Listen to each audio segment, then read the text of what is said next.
week-end pour Mercedes, Hamilton 3e, Russell 4e et grand animateur de cette course d'ailleurs, ce que j'ai beaucoup apprécié aussi, notamment son petit échange avec Norris. Stéphane, on se demande déjà depuis 2 ans maintenant, est-ce que le retour de Mercedes au premier plan va vraiment devenir concret? Là, on a l'impression qu'il y a quand même une vraie continuité.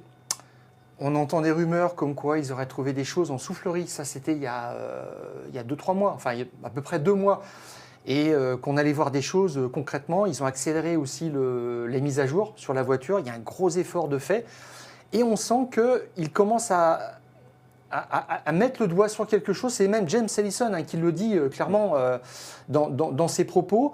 Et Toto Wolff le rappelle, nous sommes sur une bonne trajectoire de développement. C'est-à-dire qu'on enlève d'abord les pièces qui posent problème et puis ensuite on corrige, on bonifie ce qui existe déjà. Et Hamilton a dit d'ailleurs, on commence à rapprocher cette voiture d'une monoplace compétitive. Il rate la pole position pour 3 dixièmes, donc ils sont quand même dans une dynamique. Et ce qui est quand même assez marrant, c'est que la voiture ne tournait pas bien, et même ça fait plusieurs mois, plusieurs saisons. Et puis là, ça y est, elle commence à sortir un petit peu du bois, et c'est Hamilton qui revient aussi au premier plan par la même occasion. On le sentait un petit peu en sommeil, et pour moi, en mode un petit peu, il ne tourne pas l'économie forcément, mais tu ne vas pas déployer 2 fois plus d'énergie pour quelque chose qui ne va pas t'apporter un résultat très très différent. On sent qu'il prépare la saison prochaine parce qu'il sait que passer chez Ferrari, ça va être très énergivore. Et là, jusqu'à présent, il était encore en mode un petit peu veille. D'ailleurs, il se prenait des taquets régulièrement par Russell et le comparatif en qualif devient beaucoup plus équilibré. Il était même devant aux essais samedi par rapport à Russell. Et puis surtout, c'est une super réaction de champion parce qu'il avait été très très déçu de son Grand Prix du Canada et il a remis les pendules à l'heure quand même, je pense. Et puis, il y a une notion de plaisir que j'ai retenue quand il a parlé de son dépassement sur Carlos Sainz. Franchement, ça faisait longtemps qu'on ne l'avait pas vu quasiment jubiler comme ça.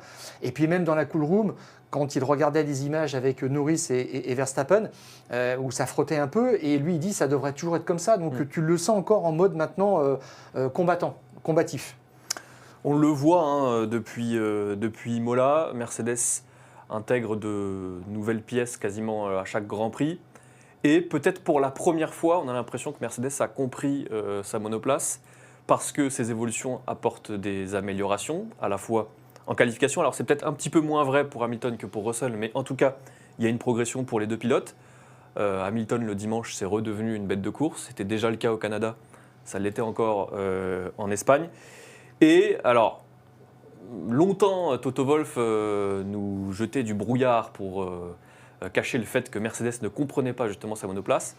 Là, on sent qu'il y a beaucoup plus d'entrain, qu'il y a beaucoup plus de positifs. Et même s'ils ne disent pas clairement où sont toutes ces améliorations, on voit quand même qu'il y a une monoplace qui est beaucoup plus facile à piloter, qu'elle est beaucoup moins rigide que ses devancières.